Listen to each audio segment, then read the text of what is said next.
한 부자가 중환병에 걸려서 죽음을 앞두고 있었습니다. 하나밖에 없는 아들은 먼 나라로 유학차 떠나 있었습니다. 아버지가 아들이 돌아오기 전에 죽음을 맞이할 것 같아서 유언을 남겼습니다. 내 재산은 모두 다 하인에게 물려준다.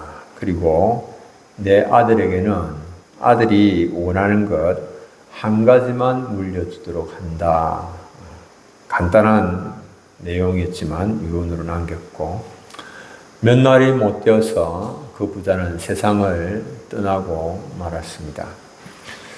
아들이 그 소식을 듣고 급히 집으로 돌아와서 아버지 장례를 치루었고, 그리고 하인을 통해서 아버지가 남긴 모든 이야기를 전해 들었습니다.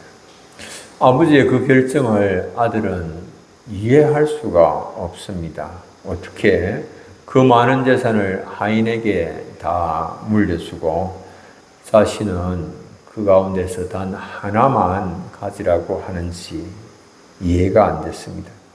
너무 고통스러워서 몇 날 며칠을 잠도 이루지 못한 채 그렇게 지내다가 랍비를 찾아가서 사정 이야기를 했습니다. 그런데 그 모든 이야기를 듣고 랍비는 하는 말이 그렇습니다. 나는 돌아가신 자네 아버님이 얼마나 자네를 사랑하신 분이었고 얼마나 지혜로우신 분인가 하는 것을 알게 되었네라고 답을 했습니다. 사람 생각을 해보라고 그러면서 만약에 아버지께서 세상을 떠나실 때에 자네가 집에 없었는데 그런데 그렇게 하지 아니하였다고 한다면 하인은 자네에게 아버님이 돌아가셨다라고 하는 사실을 알리지도 않고 모든 재산을 다 훔쳐서 도망할 수도 있었을 것이 아닌가. 그렇다면 자네에게 돌아갈 재산은 한 푼도 없었지 않겠는가. 그렇게 얘기를 합니다. 그러면서 이제는 자네는 그 하인만 선택하면 그러면 모든 것이 자네의 것이 되지 않는가. 그렇게 이야기를 한 거죠. 그 랍비의 말을 들으면서 그제서야 아버지의 깊은 마음을 아들은 알게 되었습니다. 순교를 앞두고 있는 사도 베드로의 마음도 이와 같습니다. 어떻게 하면 영적 자녀들에게, 믿음의 자녀들에게 자신이 가지고 있는 모든 신앙의 유산들을 잘 상속할 수 있을까, 잘 물려줄 수 있을까라고 하는 이것 온통 생각하고 있습니다. 믿음의 자녀들이 구주 예수 그리스도의 영원한 나라에 넉넉하게 들어감을 얻고 그리고 하나님 나라를 유업으로 상속받도록 하려면 어떻게 해야 할까? 이거 고민하는 겁니다. 이거 고민하면서 베드로가 교훈을 합니다. 그 답은 보배로운 약속의 말씀만 가지면 모든 좋은 것을 다 누리게 된다라고 하는 겁니다. 약속의 말씀만 제대로 자녀들에게 물려주면 그러면 그 약속의 말씀을 통하여서 모든 좋은 것들을 다 누리게 된다라고 하는 사실입니다.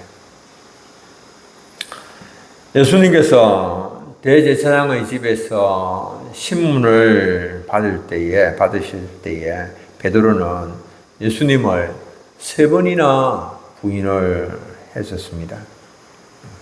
그런데 부활하신 예수님께서 다시 베드로를 찾아오셨어요. 베드로에게 예수님께서 질문하셨습니다. 네가 이 사람들보다도 나를 더 사랑하느냐? 예수님께서 물으시고는 베드로가 주님 그러합니다 라고 하는 베드로의 대답을 확인을 하시고 두 번 더 예수님께서 물으셨습니다. 그리고 베드로에게 내 양을 먹이라고 부탁을 하심으로 잃어버렸던 베드로의 사명을 다시 회복시켜 주셨습니다. 새롭게 주셨습니다. 그리고 베드로가 어떤 죽음을 맞게 될 것인지도 말씀을 하셨습니다. 그것은 요한복음 21장 18절에 있습니다. 내가 진실로 진실로 네게 이르노니 네가 젊어서는 스스로 띠띠고 원하는 곳으로 다녔거니와 늙어서는 내 팔을 벌리리니 남이 내게 띠띠우고 원하지 아니한 곳으로 데려가리라. 이 말씀을 두고 당시 초대교회에서는 다 그렇게 생각을 했습니다. 이것은 예수님께서 베드로의 순교에 대하여서 하신 말씀이다 라고 하는 것을 다 이제 알고 있었죠.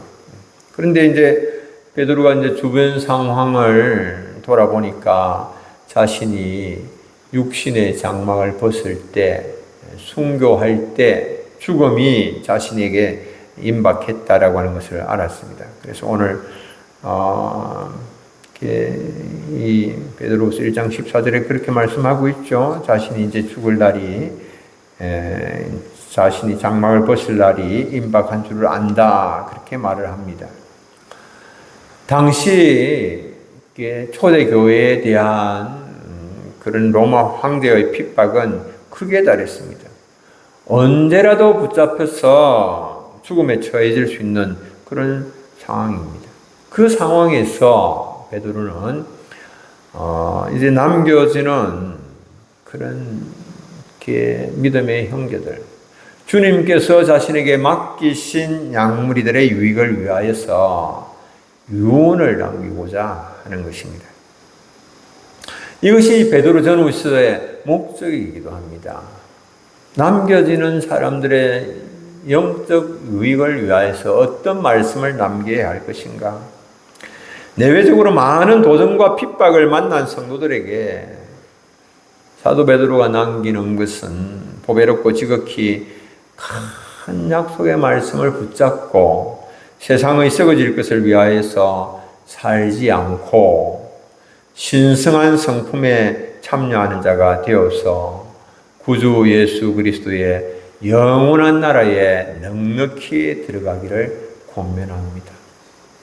신성한 성품에 참여하여서 다 천국 백성 되어질 것. 그리고 주님께서 주시는 그런 상급받아 누리는 그런 위대한 믿음의 사람들이 될 것을 권면을 하는 것이죠.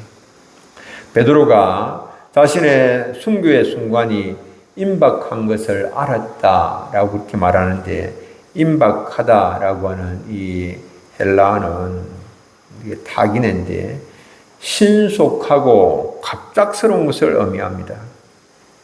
죽음이라고 하는 것이 베드로에게뿐만 아니라 모든 사람에게 신속하게 그리고 갑작스럽게 임하는 것입니다.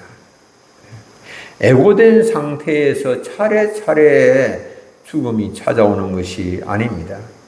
인생의 날들이 속히 지나가서 자신의 개인적 종말이 알지 못하는, 생각지 못하는 순간에 갑자기 임할 수가 있습니다.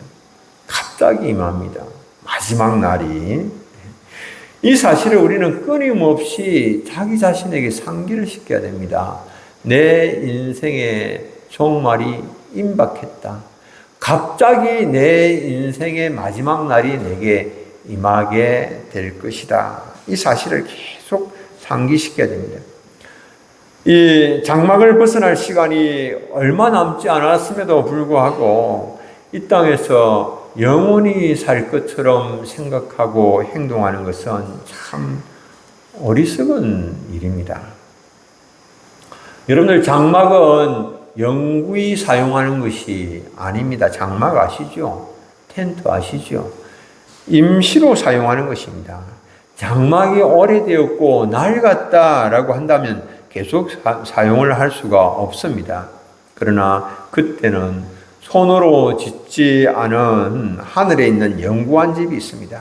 하나님께서 우리를 위하여 준비하신 집이 있습니다. 고린도후서 5장 1절 우리 함께 한번 읽어볼까요? 만일 땅에 있는 우리의 장막집이 무너지면 하나님께서 지으신 집 곧 손으로 지은 것이 아니요 하늘에 있는 영원한 집이 우리에게 있는 줄 아느니라. 아멘. 이 우리의 장막집이 해체되기 전에 영원한 집을 바라보면서 우리는 우리 자신의 삶을 잘 정리를 해야 됩니다. 남은 인생 무엇을 위해서 어떻게 살아야 할 것인가 잘 정리해야 됩니다. 남아있는 내 사랑하는 사람들에게 어떤 신앙의 유산을 남길 것인지 잘 정리를 해야 됩니다. 믿음의 선배들은 후 세대들에게 신앙이 계승되는 것을 아주 중요하게 생각했습니다. 사도 요한은 핍박이 극심한 가운데서 성도들이 영혼의 강건함을 최우선 순위에 두고 행해야 할 것을 권면을 했습니다. 그래서 이런 말씀을 합니다. 요한 3서 1장 2절 우리 함께 한번 읽습니다. 사랑하는 자여 내 영혼이 잘된 같이 내가 범사에 잘되고 강건하기를 내가 간구하노라. 아멘. 영혼의 강건함이 없는 육신의 형통함, 이건 축복이 아니고 저주가 될 수가 있고 멸망의 지름길이 될 수가 있다라고 하는 사실이죠. 이런 소중한 교훈을 우리가 받았음에도 불구하고 육신의 형통함과 건강을 위해서 예배를 희생시키는 일들은 얼마나 어리석은지 모릅니다. 사도 요한은 또 작은 능력을 가지고서도 하나님의 말씀을 지키는 일에 힘을 내어야 할 것을 권면을 했습니다. 그것이 열린 문을 통해서 천국으로 들어가는 지름길이기 때문에 그렇습니다. 바울은 또 어떤 권면을 했을까요? 어떤 어려움이 앞을 가로막고 있다고 하더라도 항상 주의 일에 힘쓰는 자가 되어야 할 것을 바울은 권면합니다. 바울은 정말 열정이 엄청난 사람이었습니다. 그래서 어떤 어려움이 앞을 가로막고 있다 하더라도 그것에 불하지 말고 열정적으로 어려움들을 극복하고 하나님께서 원하시는 그런 일들을 이루어야 한다. 그래서 고린도전서 15장 58절은 이렇게 권면합니다. 우리 함께 한번 읽어보겠습니다. 그러므로 내 사랑하는 형제들아 견실하며 흔들리지 말며 항상 주의 일에 더욱 힘쓰는 자들이 되라. 이는 너희 수고가 주 안에서 헛되지 않은 줄을 알미라. 아멘.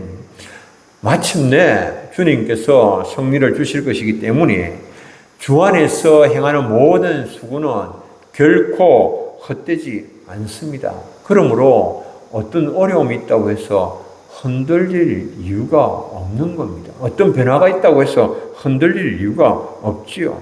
뜨거운 열정 앞에 넘지 못할 산이 없는 것입니다.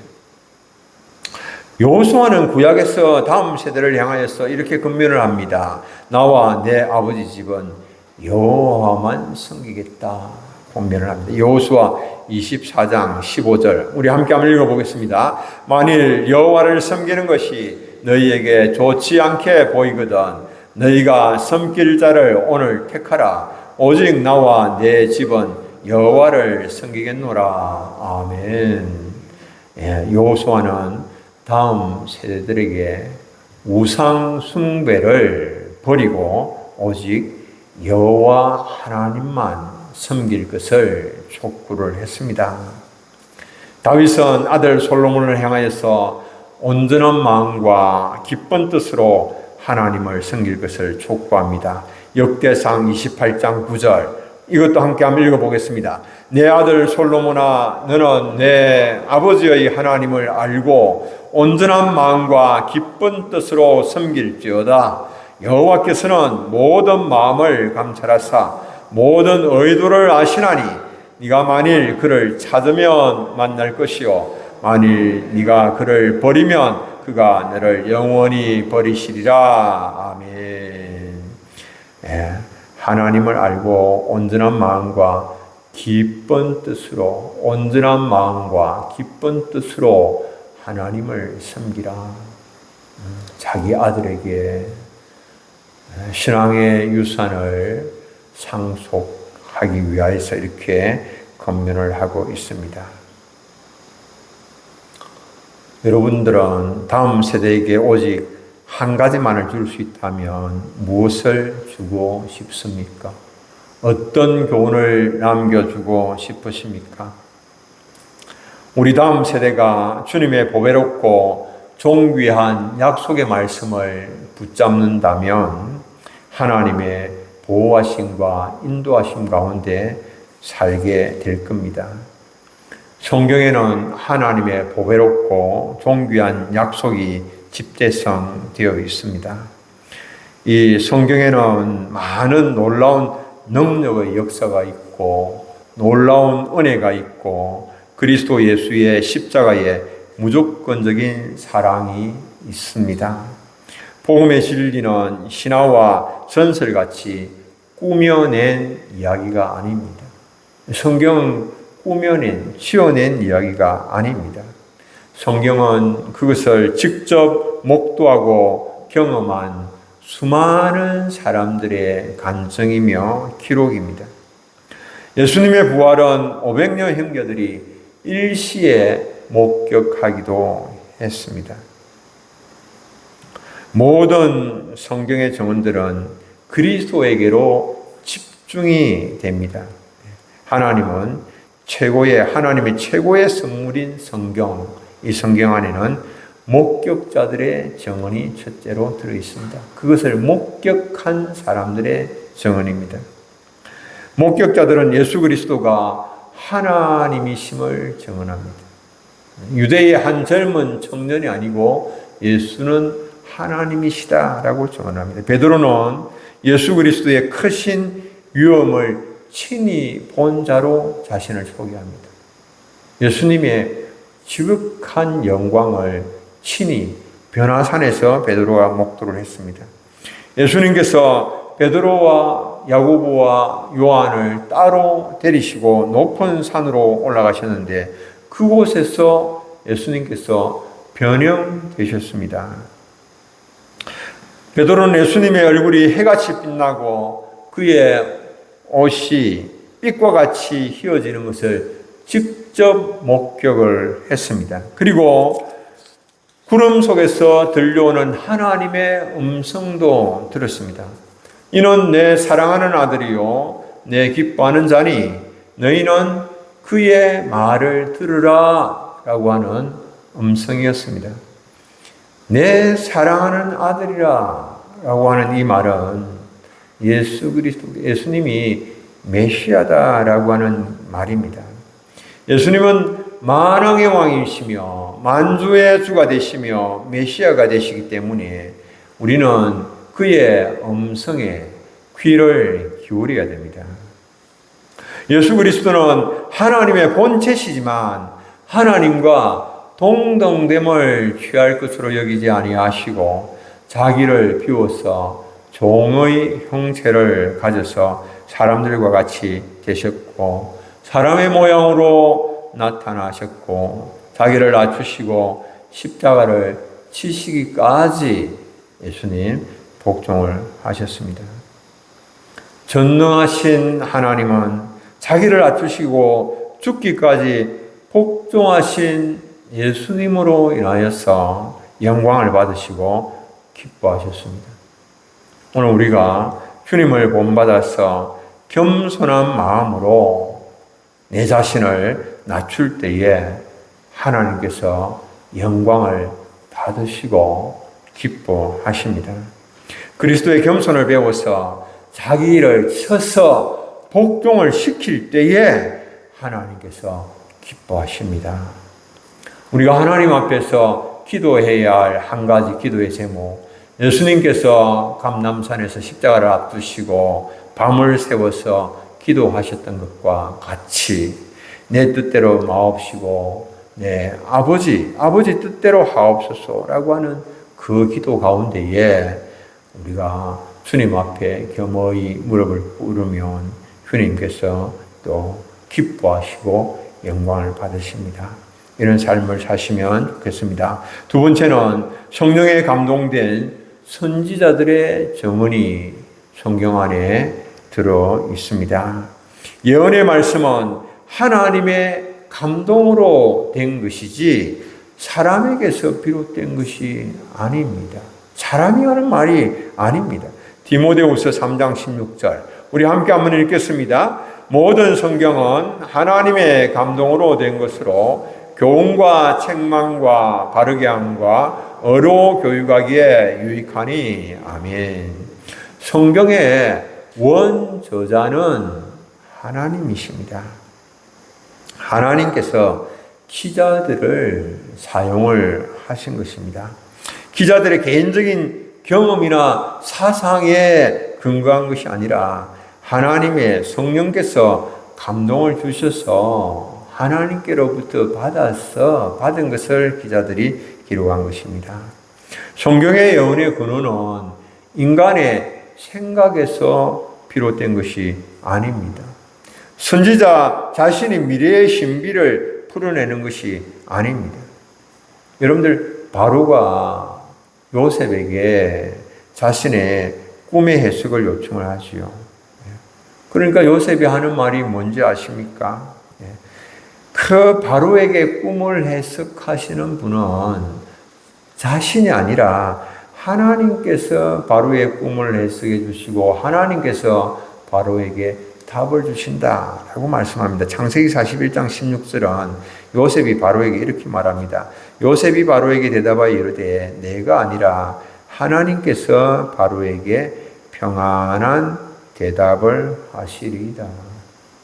바로에게 꿈을 주신 분이 하나님이시요. 그 꿈에 대한 해석을 주시는 분도 하나님이시죠. 마찬가지로 느부갓네살의 환상을 해석해내는 사람도 역시 다니엘이 아니고 하나님이십니다. 꿈과 환상이 하나님께로부터 오는 것과 마찬가지로 모든 해석도 하나님께로부터 오는 것입니다. 우리의 인생의 수많은 문제의 답은 다 주님께 있습니다.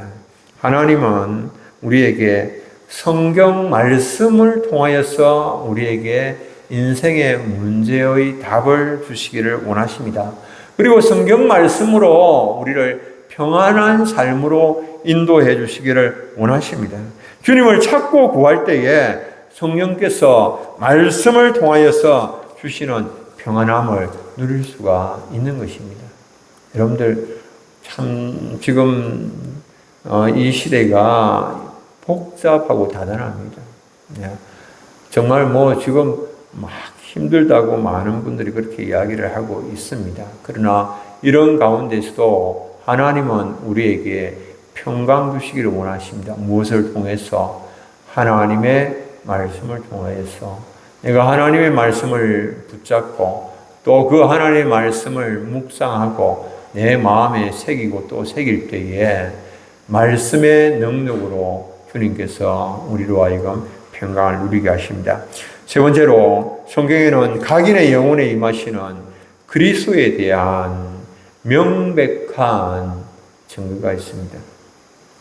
이 무슨 말씀인고 하니까 성경 말씀을 읽고 또 읽고 묵상하고 또 묵상하면 그 말씀을 통하여서 내가 그리스도의 임재를 경험하게 된다라고 하는 말씀입니다. 여러분들 주님과 동행하시는 삶을 원하시지 않습니까?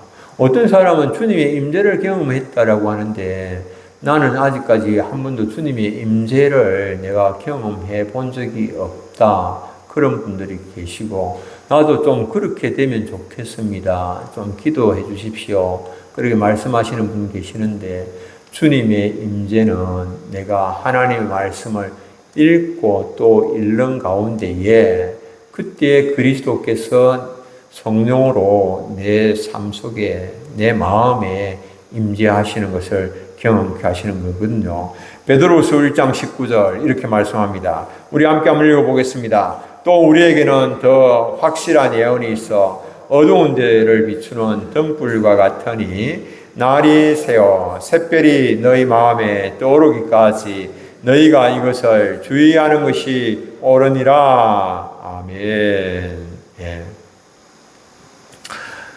우리에게 더 확실한 예언이 있어 이렇게 말씀했는데, 더 확실한 예언은 구약에 나타난 메시아에 관한 예언의 말씀들을 가르치고 있습니다.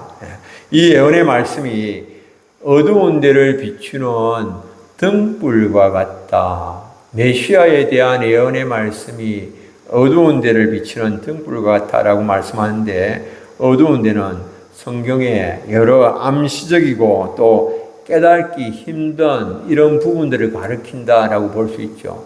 내가 읽어도 잘 깨달아지지도 않고 무슨 말인지 잘 모르겠는데, 그런데 이 예수 그리스도 중심으로 되어진 이 말씀을 내가 이제 읽게 되어질 때에 그 잘 깨달아지지 않고 가려져 있는 부분처럼 그런 것들이 환하게 드러나게 된다라고 하는 거죠. 예수님께서 엠마오로 내려가던 제자들에게 이렇게 임하셔서 성경에 기록된 그리스도에 관한 말씀을 쫙 풀어서 자세히 설명을 했을 때에 어떤 일이 일어났습니까? 엠마오로 내려가던 제자들의 마음이 뜨거워졌고, 그리고 부활의 확신, 예수님의 부활에 대한 확신을 하게 되어지는 거죠. 뭐 할 때에 예수님께서 그리스도의 자신에 대한 이 모세로부터 시작하여서 성경에 이 예언되어져 있는 그런 말씀들 쫙 풀어주시니까 그 말씀을 듣는 가운데에 그들의 마음이 뜨거워졌고, 그들의 가렸던 영적인 눈들이 또 열려졌고 주님을 또 알게 된 그런 역사가 일어나는 거죠. 이 마찬가지입니다. 이 그리스도 중심으로 말씀을 우리가 주의 깊게 읽고 묵상하면 그리스도께서 성령으로 우리의 마음에 임하시는 것을 경험을 하게 되는 겁니다. 그냥 말씀을 읽으실 때에 누구나 마찬가지입니다. 말씀을 그냥 읽기는 하지만은 주의 깊게 읽지 않고 기도하면서 묵상하면서 내 마음에 새기는 이런 일들을 하지 않으면서 읽으면 그냥 쑥쑥쑥 지나갑니다. 그러나 내 마음에 탁 새기면서 주님을 묵상하면서 그렇게 말씀을 읽을 때에 그리스도께서 성령으로 내게 임하셔서 말씀하시고 나를 위로하시고 나에게 세상을 이길 수 있는 힘도 주시고 능력도 주시는 것을 경험을 할 수가 있는 일이죠. 그렇게 주님의 임하심을 경험하는 사람들은 말씀을 통하여서 자신의 인격이 변화되는 것을 경험합니다. 말씀을 통하여서 자신이 점점 더 주님 닮은 사람으로 바뀌어져 가는 것을 경험하지. 어떤 사람은 믿은 지, 신앙생활 한 지 오래되었지만 아무런 변화가 전혀 일어나지 아니하고, 말씀에 대한 확신이 전혀 일어나지 아니하고, 천국에 대한 확신이 없고 소망이 없이 그렇게 교회에 뜰만 밟고 왔다 갔다 하는 그런 분들도 계세요. 지성소 깊숙이 들어가서 주님을 만나고 예배의 기쁨을 누리고 예배의 능력을 경험하고 예배를 통하여서 내 심령이 치유되고 회복되는 것을 맛보지 못하는 그런 분이 계시다면 안타까운 그런 일이죠. 성령께서 초대교회 많은 성도들의 걸음을 말씀을 통해서 그리스도께로 인도하는 겁니다. 여러분들 보십시오. 이사야 53장 말씀으로 이디오피아 내쉬를 그리스도의 십자가로 인도하지 않습니까? 그리고 수많은 사람들이 세례 요한이 전하는 말씀을 통하여서 그리스도에게로 돌아오지 않습니까? 보라, 하나님의 어린 양, 세상들을 지우고는 하나님의 어린 양이로다. 그 말씀을 통하여서 주님께 돌아오는 그런 일들이 일어나죠. 성경 말씀을 묵상할 때에 성경이 말씀하고 있는 그리스도께서 각인의 심령에 임하시는 것입니다. 이 가을에 그리스도의 임재 가운데 잃어버린 첫사랑과 감격과 기쁨을 회복하시고 또 치유받고 새 힘을 얻으시는 우리 성도님들이 되시면 좋겠습니다. 성경은 더하거나 빼거나 할 필요가 전혀 없습니다. 여러분들이 뭐 성경을 변호하거나 뭐 성경을 뭐 지키려고 할 필요가 없습니다. 그냥 성령의 감동으로 기록된 말씀이기 때문에 내가 성경을 읽으면 성경을 내가 마음에 새기면 말씀을 새기면 성령께서 내 가운데에 역사하시고 내 삶을 변화시키는 것입니다. 말씀을 사랑하고 가까이 함으로 인하여서 모든 또 필요를 채워주시는 하나님을 경험하시는 하나님의 능력을 또 힘입으시는 이번 가을이 되시길 바랍니다. 우리 찬송 한 장 부르겠습니다. 200장 달고 오묘한 그 말씀.